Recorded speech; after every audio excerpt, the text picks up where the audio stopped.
obviously, the best thing about Christmas, is it the food?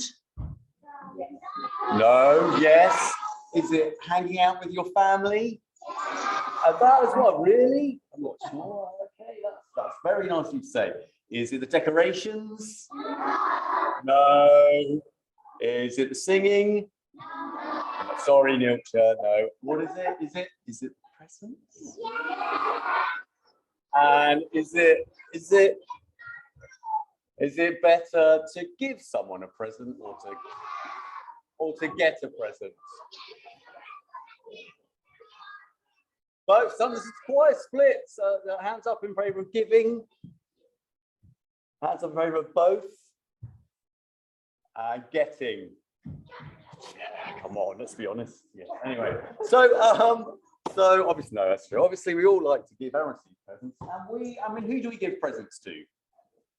Yes, friends and family. Friends and family. What about any of you old enough to have a boyfriend or a girlfriend?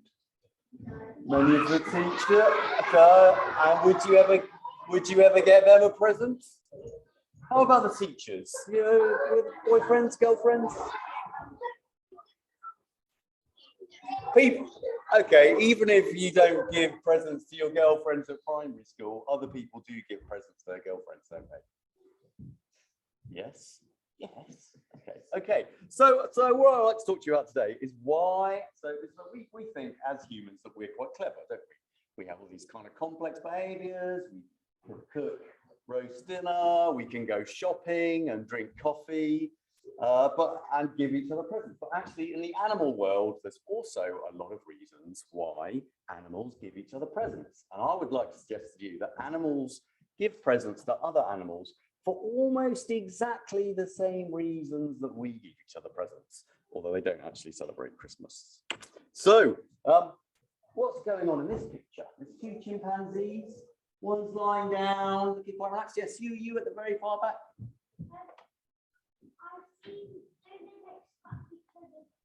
Yeah, they're scratching up. What is the chimp at the top looking for? Do you know what they're looking for?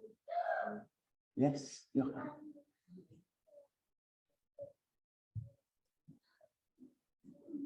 I can't quite hear you. Yes. They're looking for the little bugs, like little Nilcha's bugs. So they're little things like fleas. Have you seen ticks on your dogs and things like that? Yeah, little ticks full of little juicy buds, little salt. So on the one hand, the chimp on the top there is grooming. It's called grooming. Just grooming the chimp underneath, and occasionally you might find a little tidbit, and that'll go straight in. So she'll get something in return. But sometimes, you know, they'll be giving each other grooming sessions. So the procedure is, you know, I'll give you a nice, you know, you scratch my back and I will scratch yours. So I'll give you a favour in terms of a favour.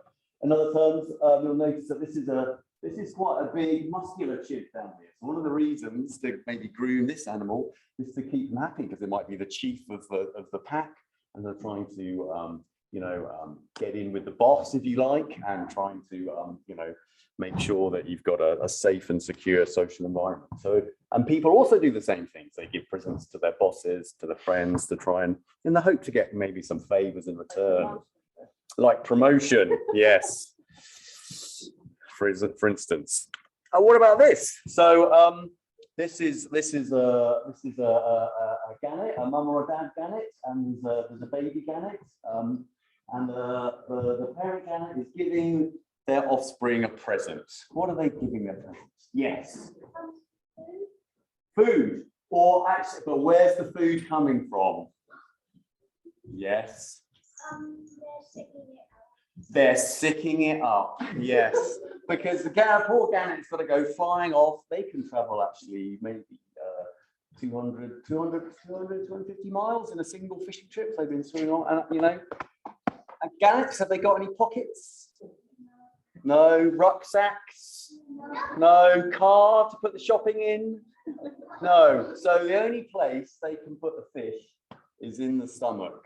So actually, yes, they're giving their children the gift of sick. And they're very, and the children are very happy to receive it. It's the only way they're going to get any food because they can't fly or swim yet. So parents in the animal world give their children presents, although sometimes it does look a bit grubby. And this slide has got a picture of, obviously, that present was definitely not wrapped unless you covered in a bit of spit, maybe. But this present has been given to this this parent. This is the blue tits in this little hole, and it's carrying out a little white package. Does anybody know what that little white parcel is? Oh, there's someone at the back there with space. No, this is softer than nuts. Anyone else who has a nice question? Yes? No? Change your mind? Someone at the back? Yeah. No? Just to give a clue, look, I notice it's white, okay, and a bit gooey. Yes, you jump up and down. Is it fat? No. What? You see seagulls around town dropping things on the pavement. That's kind of white and gooey. What's that? Yes, it is poo. Yes. So in this case, the baby birds have been very kind to their parents, and they've given them a little present, but they've wrapped it up in a little sack. So it's a little sack of poo. So so the parents can really tidy up after them in a very efficient way. So have any of you got baby brothers or sisters? Yeah. And do they wrap up their poo nicely for mum and dad? No. In a nappy. They don't do it for them. Mum and dad do that. But but do they clean up after themselves? No. And sometimes does it explode and go everywhere? Yes. Yes. So my kids did that a few times. Yeah, lovely. So, but blue tits can't go down the shop and buy a bag of wet wipes, can they? So in this case, it's very convenient for them to wrap up their gift of poo in a little package, and then mum and dad can carry it away. There's lots of good reasons for this. First of all, these are called passerine birds, so they live in their nests for quite a long time. So if the parents can't clean away all the poo, after a couple of weeks, the amount, 5 or 6 baby birds in a nest, they'll literally be sitting in their own poo. So it's a very efficient way of taking the poo away. And the other thing is, if they poo right outside the nest, then lots of things like predators, like magpies, snakes, all kinds of other birds could come along and see that big white streaks down the nest and know, there's some baby birds here. So I can go in and then and find those little baby birds and have them for my tea. So lots of good reasons to wrap up the poo nicely and tidily, take it away. Right, any questions? Right, so that's presents for the family. Here we're getting into the slightly more complicated issue of presents for the girlfriend. Okay, you can't see here. So here are actually 2 scorpion flies. And I hate to admit it, but the only reason the girl scorpion fly is hanging out with this boy scorpion fly, the boy's on the left, is because he's bought her dinner. And what has he bought for dinner? There's a like green shiny thing. Yes. No, it's kind of green and shiny, and it's got wings. Yes, yeah. Beetle is very like a beetle. It's like I think it's actually a blue bottle. So it's a dead fly. So Neeltje was giving out mealworms before. I don't want any more, but you can pass them on later, maybe. So insects, though, very nutritious. They're full of protein and fat and lots of really good things that female scorpion fly in this case can use to make babies with. These guys are actually making it. So it's been a very successful date in that respect. So, but I hope maybe, and you guys, would you ever, give a friend or a girlfriend a dead bug for a present? Why not? Yeah. What about, you can buy crickets dipped in chocolate. What about them? Maybe. No. You've got your hand up with the massive glove. You got a question? Or would you buy bugs for a friend to put them in a good mood? No. Well, it's what, everyone to their own taste. But anyway, bugs are actually quite nutritious. Birds eat them all the time. And we can eat them too, with maybe a bit of salt and chili sauce, certainly. However, something's gone wrong here. So these two praying mantises, and the one on the right is a female, and the one on the left is or was a male. And what's gone wrong here? Yes. You. But how? Yes, but can you say why do you think?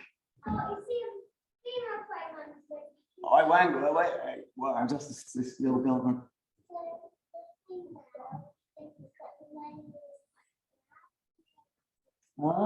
I think actually a male praying mantis is a lot tastier and more nutritious than grass. I suspect that the male praying mantis didn't get her a good enough present. And what the female's done is she's got a bit grumpy and she's eaten his head. And also, after she's eaten his head, what's she eating now? It's sticking out of her mouth. Leg, yes, she's done leg, she's done head, she's done leg, and it's going to work. The good thing is for the male is he's got lots.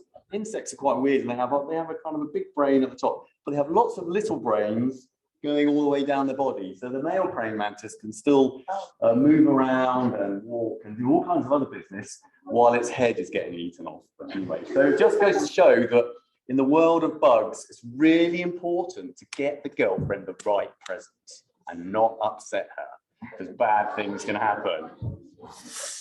Okay, so what about scary bugs? The praying mantis, they're quite feisty. They've got big spiky arms and they eat lots of other bugs. What are other bugs that are quite scary? And I think, yes.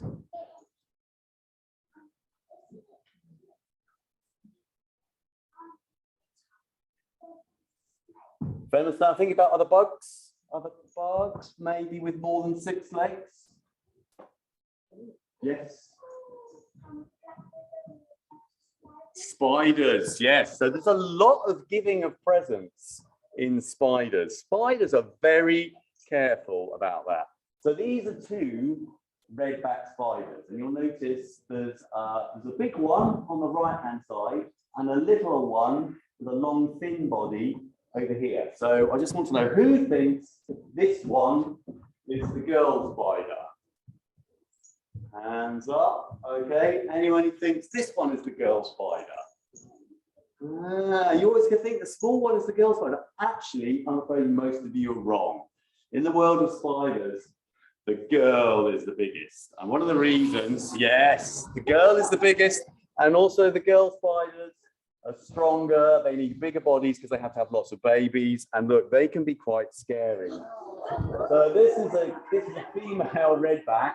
And she's caught something much bigger than her. What's she caught? She's got a lizard. So she's got something much bigger, and she's got quite effective venom. And that lizard is probably not going to. It's going to be spider dinner and make them be used as food. So it's really important for the boy spiders not to upset the girls. So, for example, when the female spider sees a boy, sometimes think, this could be really serious husband material. A nice handsome man in a shiny suit. Yeah, would you marry him? No, maybe not. But on the other hand, would you have him for dinner? Yes. And you're really getting into the spider vibe here. So girl spider thinks, husband, dinner. So that's why it's really important that when the boy spiders come up to girls, they kind of distract them, either with a present or they give them something nice to eat. Because it's actually known that if a male redback spider comes up to a female and she's too hungry, she may eat him. The other thing that's different about spiders, in like mammals, like humans, they can be quite soppy, can't they? So when, boys and girls get together. There's lots of kissing and cuddling and kind of yucky stuff, yeah, like this. Yes. So let's imagine you're a boy spider. So this is a really handsome spider. This is a nice furry one. No, and it's got nice pretty eyes, pretty blue eyes. So would you kiss this girl spider? No. What about now? It's the mistletoe. No. No, mistletoe doesn't work for me either, I must admit. Okay. So actually, the boy spiders are kind of a similar idea. They don't really want to get too close to the girl spider, and actually they have kind of special biological mechanisms I'm going to show you. So if you look at a spider like this is a boy spider, and you can tell it's, if you're scared of spiders, you can hide under your coat. It's got these two things at the front, little boxing gloves. Can you see them? Like little boxing gloves, like this. And these are called the pedipalps, and they are there to help mummy and daddy spider have babies. And if you see any house spiders come into your house in the winter, they're almost all male house spiders, and they all have these little boxing gloves.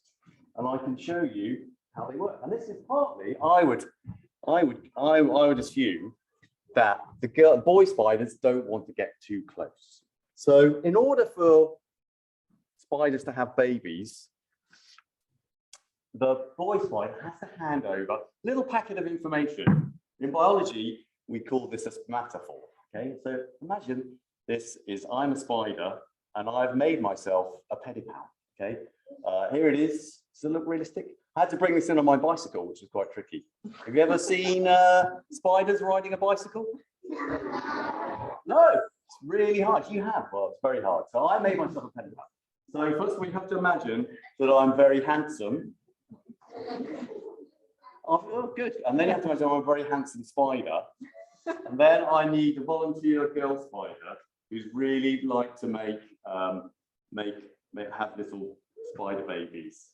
And obviously, in order for you to have babies, I need to give you this little parcel, but I don't want to have my head eaten off. So maybe, Will, would you just going to pass you my... No, he's broken my eye. You're not supposed to break a pedipalp. So I can do it very quickly and at arm's length. And I don't have to get up very close. And I certainly don't have to kiss him. So we don't do any of that. It's all very clean. I'll just show this last side. Another spider picture. These are actually, they're found in Singapore. And on Twitter, these guys were labeled the carrot bum spiders because they have these funny shaped bums. And here you can see, if you look very carefully, you'll notice that the boy spider has passed over this fly. But the fly looks a little bit crumpled and a little bit dried out. And this is actually, he's actually stolen this dead fly from her web, and she's already eaten it. So he's kind of taking something out of a rubbish bin and handing it to the girl spider and wrapping it up in a bit of silk to try and fool her, which is firstly a very risky strategy, because what happens if she gets upset? She's going to eat his head off. And secondly, then, obviously, so a very, very risky strategy, but some spiders do this. They wrap up bits of old rubbish and a bit of silk and pass it over to the girl spider. So not only do animals give presents, but sometimes animals will also give other animals really, really bad rubbish presents. But I honestly hope that over Christmas, if your granny or maybe, a cousin gives you a slightly disappointing present, I want to promise that you're not going to eat their heads. Okay.